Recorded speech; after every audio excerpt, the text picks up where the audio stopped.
our channel Bringing Change Through Education.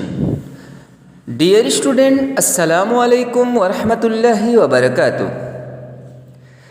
Dear student, آج آپ لوگ ہماری کتاب حصہ ششم سبق نمبر 3 کو پڑھیں گے، جس کا عنوان ہے معاف کر دینے والے نبی صلی اللہ علیہ وسلم۔ ڈیئر اسٹوڈنٹ، اس سبق کی روشنی میں اسلام میں معافی کی اہمیت کو اجاگر کیا گیا ہے، اور یہ بتایا گیا ہے کہ اللہ تعالیٰ کو معافی بہت پسند ہے، معاف کرنا اسے بہت پسند ہے۔ اور اس سبق کی روشنی میں ایک پیغام بھی ہے کہ نبی کریم صلی اللہ علیہ وسلم جس طرح لوگوں کے قصور معاف کر دیا کرتے تھے، اسی طرح ہمیں بھی عفو درگزر کو اپنی عادت بنا لینا چاہیے، لوگوں کے قصوروں کو معاف کر دینا چاہیے۔ تو آئیے سب سے پہلے سبق کے متن کو دیکھتے ہیں۔ نبی اکرم صلی اللہ علیہ وآلہ وسلم نے فرمایا کہ جب تم دعا کرو تو اس طرح کرو: اے اللہ، بے شک تو بڑا معاف کرنے والا ہے، نہایت کرم والا ہے، معاف کرنا تجھے پسند ہے۔ بس اے عیبوں سے چشم پوشی فرمانے والے، تو مجھے معاف فرما دے۔ مسلمانوں کو آپ صلی اللہ علیہ وسلم نے زیادتی کرنے والے کو معاف کر دینے کی جو تاکید فرمائی، آپ صلی اللہ علیہ وسلم نے اپنی زندگی میں اس کا وہ نمونہ پیش کیا جو قیامت تک بنی نوع انسان کے لیے مثال بن گیا۔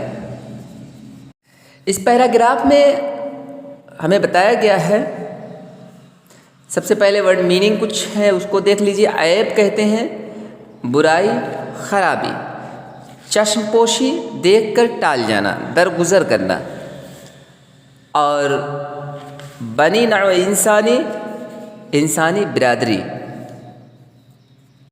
تاکید فرمانا، یعنی تاکید کہتے ہیں کسی بات پر زور دینا۔ تو اس پیراگراف میں بتایا گیا ہے کہ جب پیارے نبی صلی اللہ علیہ وسلم نے فرمایا کہ جب بھی دعا کرو تو اس طرح کرو کہ اللہ تعالیٰ سے یہ کہہ کر کرو کہ اللہ تو بہت معاف کرنے والا ہے، معافی تجھے بہت پسند ہے۔ تو جب تجھے معافی پسند ہے تو بھی میرے عیبوں کو، میری برائیوں کو، میری خرابیوں پر پردہ ڈال دے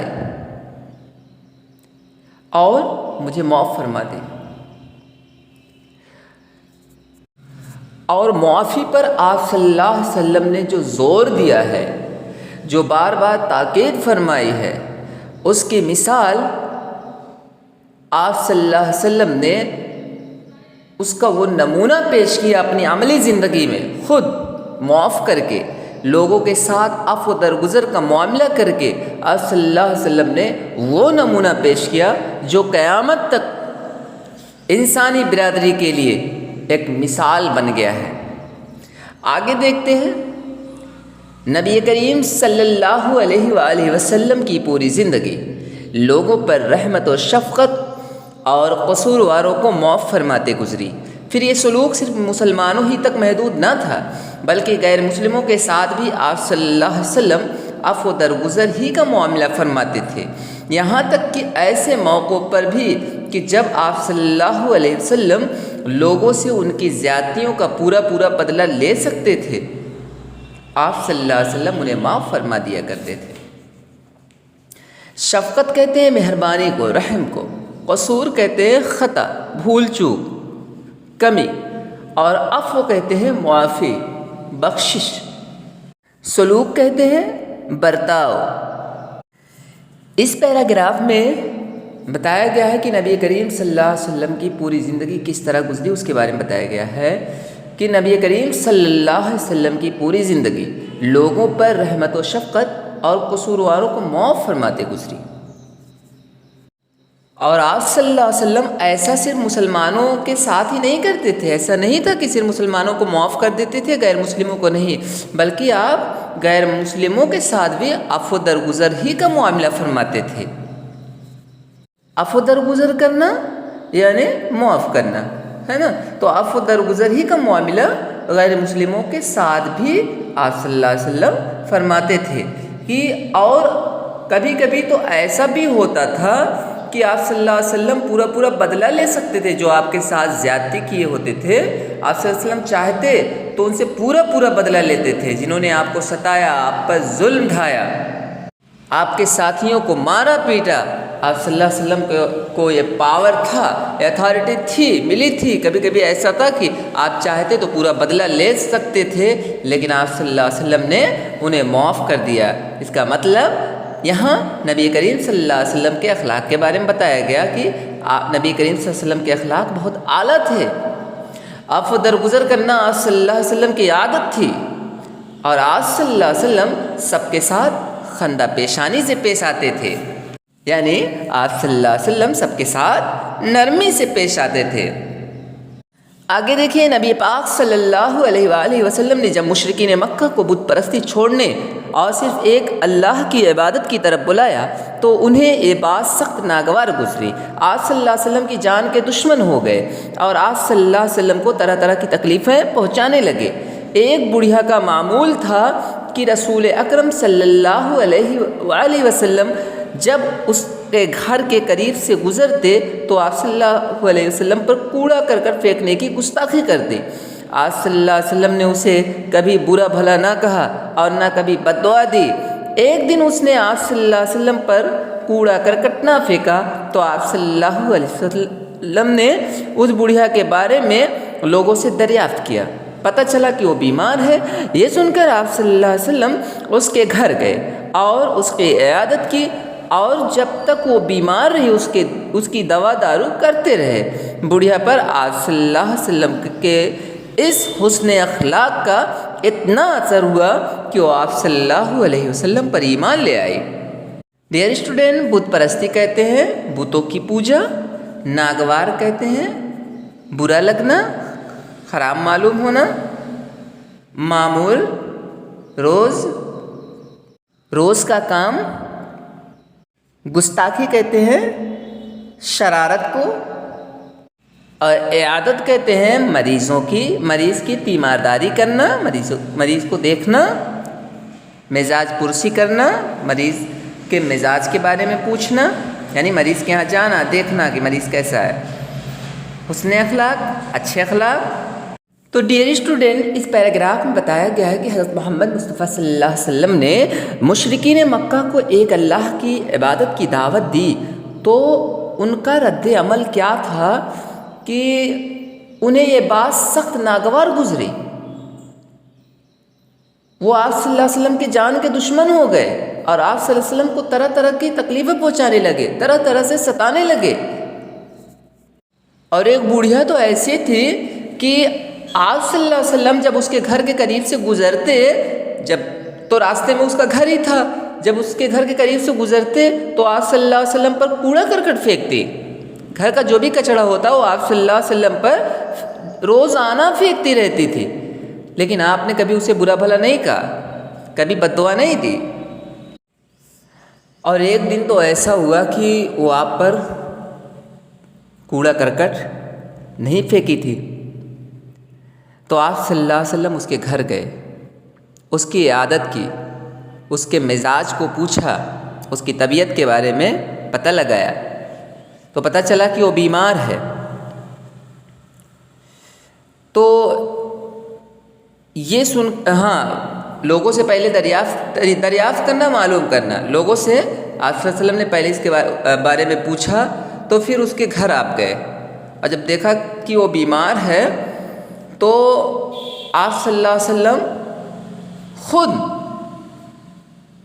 اس کی دوا لاتے اور اس بڑھیا کی ہر طرح سے دیکھ بھال کرتے رہے۔ بڑھیا پر نبی کریم صلی اللہ علیہ وسلم کے حسن اخلاق کا اتنا اثر ہوا کہ وہ آپ صلی اللہ علیہ وسلم پر ایمان لے آئی۔ آگے دیکھیے، کفار کی دشمنی کی حد یہ تھی کہ حرم شریف میں بھی جہاں بدترین دشمن کو بھی کچھ نہ کہا جاتا تھا، وہاں بھی حضرت محمد صلی اللہ علیہ وسلم کو ستانے سے گریز نہیں کرتے تھے۔ آپ صلی اللہ علیہ وسلم کے ایک دشمن نے ایک بار نماز کے دوران گردن مبارک میں چادر ڈال کر بے دردی سے گھسیٹا۔ ایک اور موقع پر جب حضرت محمد صلی اللہ علیہ وسلم سجدے میں تھے، اس نے اونٹ کی اوجھ لا کر گردن مبارک پر رکھ دی۔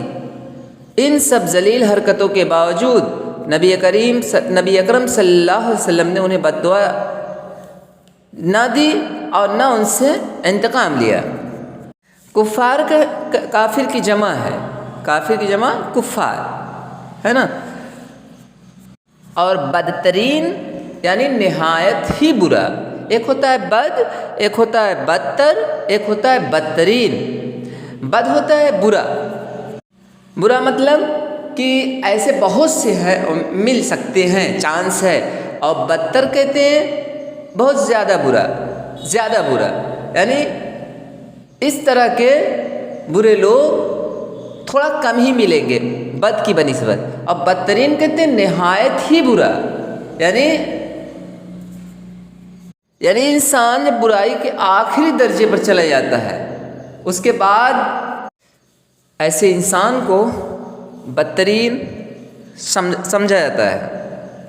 اور گریز کرنا، بچنا، انتقام کہتے ہیں بدلہ۔ ڈیئر اسٹوڈنٹ، یہاں کفار مکہ کی شرارتوں کے بارے میں بتایا گیا ہے کہ وہ آپ صلی اللہ علیہ وسلم کے ساتھ کیسی کیسی شرارتیں کرتے تھے، کس طرح آپ صلی اللہ علیہ وسلم کو ستاتے تھے۔ جب آپ صلی اللہ علیہ وسلم نے اسلام کے پیغام کو لوگوں تک پہنچانا چاہا، اسلام کے پیغام کو لوگوں تک پہنچانا شروع کیا، تو کفار مکہ آپ کے دشمن ہو گئے، آپ کو طرح طرح سے ستانے لگے، اور کوئی بھی موقع ہاتھ سے جانے نہیں دیتے تھے۔ جہاں بھی موقع ملتا وہ آپ صلی اللہ علیہ وسلم کو ستانے لگتے تھے۔ ایک بار آپ صلی اللہ علیہ وسلم نماز پڑھ رہے تھے تو ایک دشمن نے آپ کی گردن میں چادر ڈال کر آپ کو گھسیٹا۔ تو ایک موقع پر آپ سجدے میں جب تھے تو ایک دشمن نے اونٹ کی اوجھ جو ہوتی ہے وہ آپ کی گردن پر رکھ دی۔ ان سب کے باوجود آپ نے انہیں بد دعائیں نہیں دی اور ان سے بدلہ نہیں لیا، بلکہ آپ صلی اللہ علیہ وسلم نے سب کو معاف کر دیا۔ آگے دیکھیے، ایک بار رسول اکرم صلی اللہ علیہ وسلم ایک درخت کے نیچے اکیلے آرام فرما رہے تھے کہ ایک کافر موقع پا کر ننگی تلوار لیے آپ صلی اللہ علیہ وسلم کے سر پر آ کھڑا ہوا اور للکار کر بولا، بتا اب تجھے مجھ سے کون بچا سکتا ہے؟ آپ صلی اللہ علیہ وسلم نے نہایت اطمینان سے فرمایا، میرا اللہ۔ یہ سن کر کافر پر ایسی ہیبت طاری ہوئی کہ تلوار اس کے ہاتھ سے چھوٹ گئی۔ رسول اکرم صلی اللہ علیہ وآلہ وسلم نے وہی تلوار اٹھائی اور اس سے پوچھا، اب تو بتا تجھے مجھ سے کون بچا سکتا ہے؟ یہ سن کر وہ خوف سے کانپنے اور معافی مانگنے لگا۔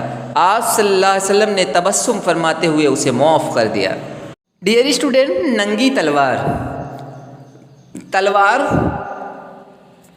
کا ایک کور ہوتا ہے جس کو نیام کہتے ہیں۔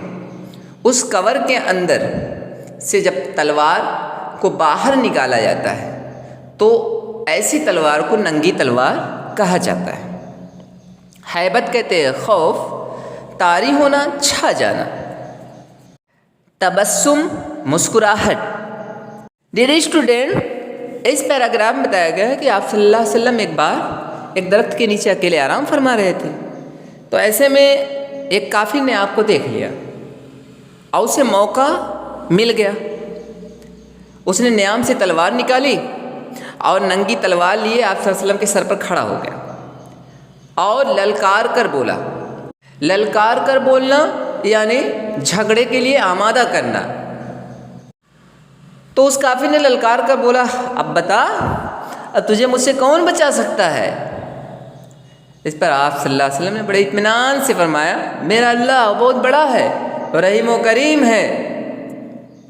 اتنا سننا ہی تھا کہ کافر پر ایسا خوف طاری ہوا، ایسی ہیبت طاری ہوئی کہ خوف سے تھرا اٹھا، کانپنے لگا، اور کانپتے کانپتے اس کے ہاتھ سے تلوار چھوٹ گئی۔ رسول اکرم صلی اللہ علیہ وسلم نے وہی تلوار اٹھائی اور اس سے پوچھا، اب تو بتا، اب تجھے مجھ سے کون بچا سکتا ہے؟ یہ سن کر وہ اور خوف سے کانپنے لگا اور معافی مانگنے لگا، ہاتھ پیر جوڑنے لگا کہ مجھے معاف کر دیجئے، اب ایسا نہیں ہوگا، آئندہ سے ایسا کبھی نہیں ہوگا۔ تو آپ صلی اللہ علیہ وسلم نے اس سے بدلہ نہیں لیا، چاہتے تو ایک ہی وار میں اس کا کام تمام کر سکتے تھے، لیکن آپ صلی اللہ علیہ وسلم نے ایسا ہرگز نہیں کیا، بلکہ مسکراتے ہوئے آپ صلی اللہ علیہ وسلم نے اسے معاف کر دیا۔ اسی طرح جب نبی اکرم صلی اللہ علیہ وآلہ وسلم ایک بار تبلیغی دین کے لیے مکے کے پاس طائف نام کی ایک بستی میں تشریف لے گئے تو وہاں کے سرداروں نے آپ صلی اللہ علیہ وسلم کی بات ماننے کے بجائے آوارہ لڑکے آپ صلی اللہ علیہ وسلم کے پیچھے لگا دیے۔ ان لڑکوں نے حضرت صلی اللہ علیہ وسلم پر اس قدر پتھر برسائے کہ آپ صلی اللہ علیہ وسلم لہولہان ہو گئے اور نالین مبارک خون میں لت پت ہو گئے۔ آپ صلی اللہ علیہ وسلم کے ساتھی حضرت زید بن حارثہ نے عرض کیا کہ آپ ان ظالموں کے لیے بد دعا کریں، لیکن حضور صلی اللہ علیہ وسلم نے نہ صرف ایک کی بد دعا نہ کی بلکہ ان کی ہدایت کے لیے دعا فرمائی۔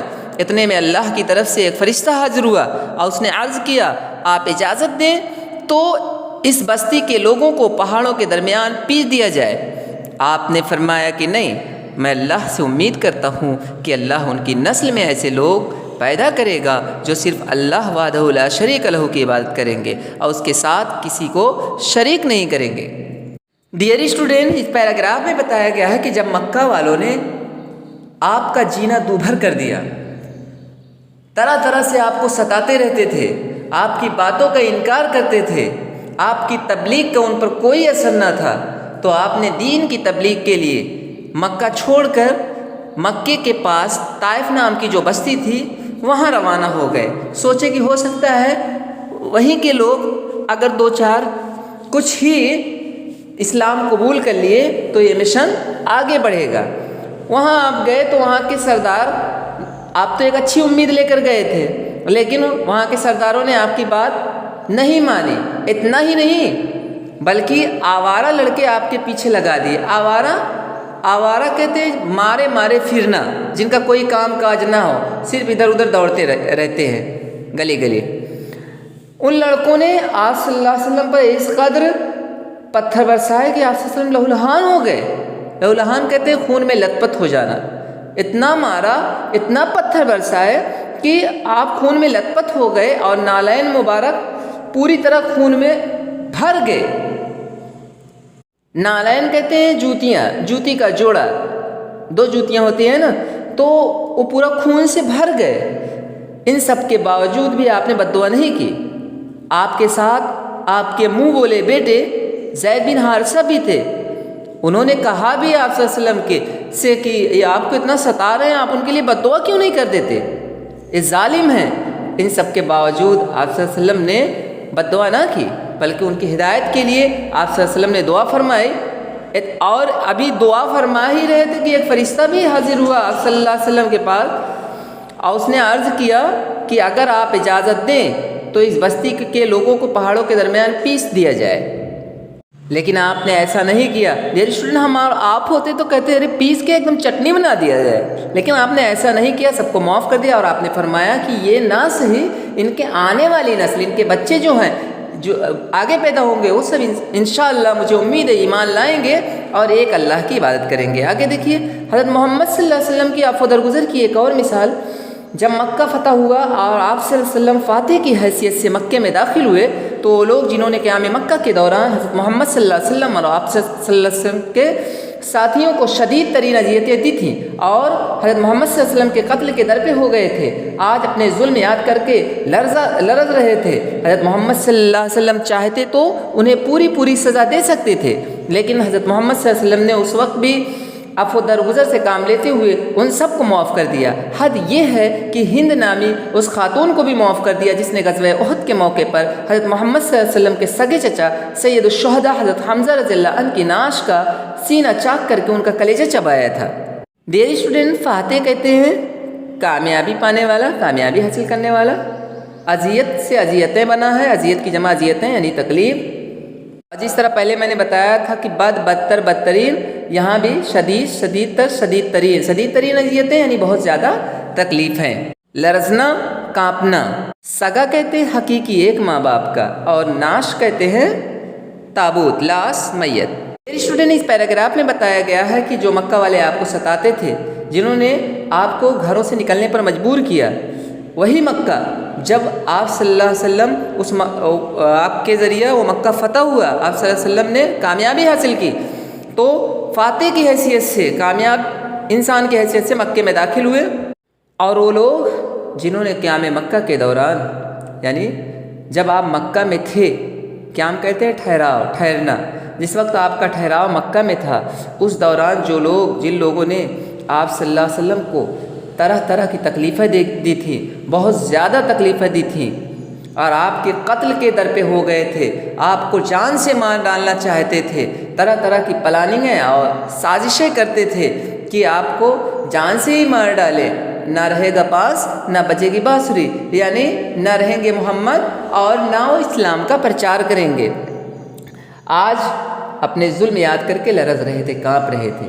جب مکہ فتح ہوا، جب آپ صلی اللہ علیہ وسلم کا ان پر غلبہ ہوا، اللہ تعالیٰ کی طرف سے جب آپ صلی اللہ علیہ وسلم کو پوری طاقت مل گئی تو کانپنے لگے. جب بہت ہی شان سے جب آپ مکہ میں داخل ہو رہے تھے، مدینہ سے مکہ، جب مکہ فتح ہو چکا تھا اور آپ داخل ہو رہے تھے بہت ہی شان کے ساتھ، تو کانپ رہے تھے، اپنے ظلم یاد کر کے سوچ رہے تھے آج تو کوئی نہیں بچے گا. جن لوگوں نے مارا پیٹا ہے نا، اب ان کی خیریت نہیں ہے، اور آپ چاہتے تو سب کو پوری سزا دے سکتے تھے. آپ کو اتھارٹی بھی تھی، اللہ کی طرف سے بھی آپ کو اتھارٹی ملی تھی، لیکن قربان جاؤں آپ کے رحم و کرم پر کہ آپ نے کسی سے بھی بدلہ نہیں لیا، بلکہ عفو درگزر سے کام لیتے ہوئے سب کو معاف کر دیا. یہاں تک کہ وہ خاتون غزوہ احد کے موقع پر، ہند نامی ایک خاتون جس نے آپ صلی اللہ علیہ وسلم کے سگے چچا حضرت حمزہ رضی اللہ عنہ کی ناش کی لاش کا سینہ چاک کر کے، سینہ چیر کر کے آپ حضرت حمزہ کا کلیجہ چبایا تھا. ڈیئر اسٹوڈنٹ، غزوہ احد کے موقع پر، غزوہ بدر کے بارے میں تو ابھی ویڈیو آپ دیکھے بھی ہیں، بتایا بھی گیا ہے. تو غزوہ بدر جب یہ لوگ ہار گئے کافر، تو انہیں بہت ٹینشن ہو گیا، اور خاص طور سے ہند نامی جو خاتون تھی اس کو اور ٹینشن ہو گیا، کیونکہ اس کا باپ بھی مارا گیا تھا، اس کا بھائی بھی مارا گیا تھا. اس نے قسم کھا رکھی تھی کہ جب تک، اور ان سب کو مارنے والے حضرت حمزہ رضی اللہ تعالیٰ عنہ ہی تھے، تو اس نے قسم کھا رکھی تھی کہ جب تک میں حمزہ کا کلیجہ چبا نہیں لوں گی، چین سے نہیں بیٹھوں گی، بناؤ سنگار نہیں کروں گی. اور غزوہ احد کے موقع میں وہ حضرت حمزہ رضی اللہ عنہ کی طاق میں تھی، تو اس نے اپنے غلام وحشی بن حرب کو اکسایا تھا، اور اس کی ٹریننگ بھی خوب ہوئی تھی. اس سے کہا کہ اگر تو حمزہ کو قتل کر دے گا تو میں تجھے آزاد کر دوں گی اور مال و دولت سے مالا مال کر دوں گی.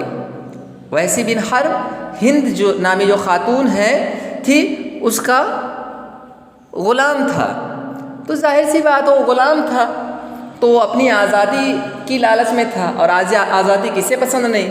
تو اس نے اپنی آزادی کے لیے حضرت حمزہ رضی اللہ تعالیٰ عنہ کے اس میں فراق میں تھا، چکر میں تھا غزوہ احد کے موقع پر، اور بالآخر حضرت حمزہ رضی اللہ تعالیٰ عنہ شہید بھی ہو گئے. اس نے بھالا کھینچ کر مارا، دوڑایا بھی حضرت حمزہ رضی اللہ تعالیٰ عنہ کو، اور آپ ایک گڈھا تھا، گڈھے میں گر گئے، اور گڈھے میں سب نیزے تھے، تیر تھے، سب جو آپ کو چبھ گئے، اور آپ رضی اللہ عنہ شہید ہو گئے.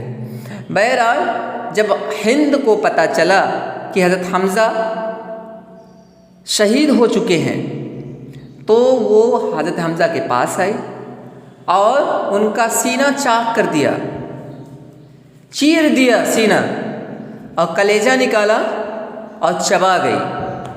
نگل تو نہیں پائی تھی لیکن چبانے کی نگلنے کی پوری کوشش کی. حضرت حمزہ کے جسم کے ہر عضو کو کاٹ کر انگلیاں، آنکھ، ناک سب اس کا پورا ہار بنایا تھا.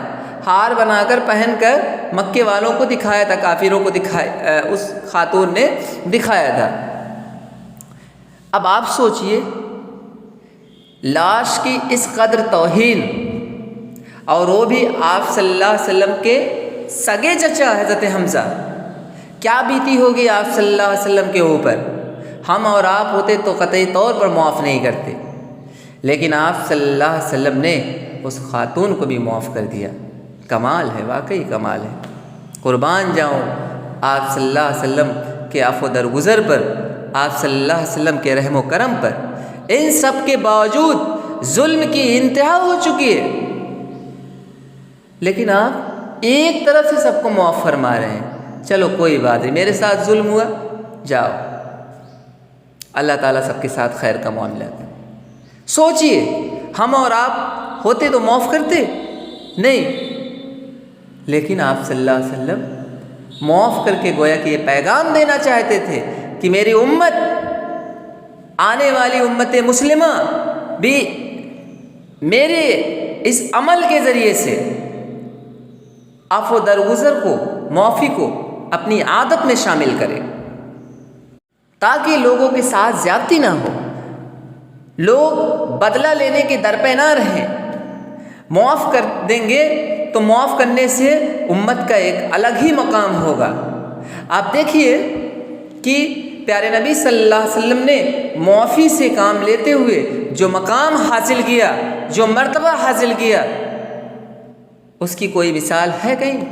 اس کی کوئی نظیر کہیں مل رہی ہے؟ ہرگز نہیں. اس کی مثال آپ ایسے بھی لے سکتے ہیں کہ کسی نے اگر آپ کو ایک تماچا مارا تو آپ چاہیں تو اس کو مار سکتے ہیں دوسرا تماچا. اسلام اس کی اجازت بھی دیتا ہے، یہ آپ کو اتھارٹی ہے، حق ہے کہ اس نے آپ کو مارا، آپ بھی اس کو مار سکتے ہیں. لیکن اگر آپ اس کو ماریں گے تو پھر وہ دوسرا تماچا مارے گا، پھر آپ بھی ماریں. اس طریقے سے دشمنی کی آگ بڑھتی جائے گی، دشمنی ختم نہیں ہوگی. لیکن اگر سامنے والے نے آپ کو مارا اور آپ نے خاموشی اختیار کر لی، بلکہ اس کو معاف کر دیا، اگر اس نے معافی طلب کی، بعد میں اس نے کہا کہ مجھ سے غلطی ہو گئی تھی، اسے احساس ہوا، اس نے کہا سوری مجھ سے غلطی ہو گئی، معاف کر دو، اور اگر آپ نے معاف کر دیا تو اس کے ذریعے سے اس کے دل میں ہمارا جو مقام رہے گا، ہم اس کے بارے میں سوچ بھی نہیں سکتے کہ کیا مقام رہے گا. تو ڈیئر اسٹوڈنٹ، نبی کریم صلی اللہ علیہ وسلم کی سیرت طیبہ کے اس پہلو کے مطالعے سے معافی اور درگزر کرنا، اس پہلو کے مطالعے سے ہمیں سبق ملتا ہے کہ ہم بھی لوگوں کے قصور کو معاف کر دیا کریں. ہمارے ساتھ جو زیادتیاں ہوں، ہمارے ساتھ جو ظلم ہو، جو لوگ ہمارے ساتھ غلطیاں کریں، ہم ان کی قصوروں کو، ان کی غلطیوں کو معاف کر دیا کریں اور معافی ہی کو اپنی عادت بنا لیں. لوگوں کے ساتھ اچھے سلوک کو، اچھے برتاؤ کو اور معافی کو اپنی عادت میں شامل کر لیں. جس طرح فتح مکہ کے موقع پر پیارے نبی صلی اللہ علیہ وسلم نے عفو درگزر سے کام لیتے ہوئے دشمنوں کو معاف کر دیا. آپ کے سگے چچا حضرت حمزہ، جنہیں سید الشہداء کہا گیا ہے، سید کہتے ہیں سردار، شہید کی جمع ہے شہداء، شہیدوں کے سردار حضرت حمزہ رضی اللہ تعالیٰ عنہ تھے ہیں. جس خاتون نے آپ صلی اللہ علیہ وسلم کے سگے چچا حضرت حمزہ رضی اللہ تعالیٰ عنہ کی لاش کا مذاق بنایا، کھلواڑ کیا، اس خاتون کو بھی آپ نے معاف کر دیا. پورا آپ چاہتے تو بدلہ لے سکتے تھے، پوری اتھارٹی تھی، سب کو آپ نے ایک طرف سے معاف کر دیا. اسی طرح ہمیں بھی معافی ہی کو اپنی عادت میں شامل کر لینا چاہیے، ہر کسی کو معاف کر دینا چاہیے. ڈیئر اسٹوڈنٹ، امید ہے کہ آپ سمجھ گئے ہوں گے. ورڈ میننگ کو ذہن میں محفوظ رکھیے اور اس سبق کی روشنی میں معافی جیسی اچھی عادت کو جو بتایا گیا ہے اس عادت کو اپنی عادت میں بھی شامل کرنے کی کوشش کیجیے، اور اگر یہ نیک عادت آپ کی عادتوں کا حصہ رہے تو آپ لوگوں میں وہ مقام حاصل کر سکتے ہیں جس کے بارے میں آپ تصور بھی نہیں کر سکتے، سوچ بھی نہیں سکتے۔ Thank you.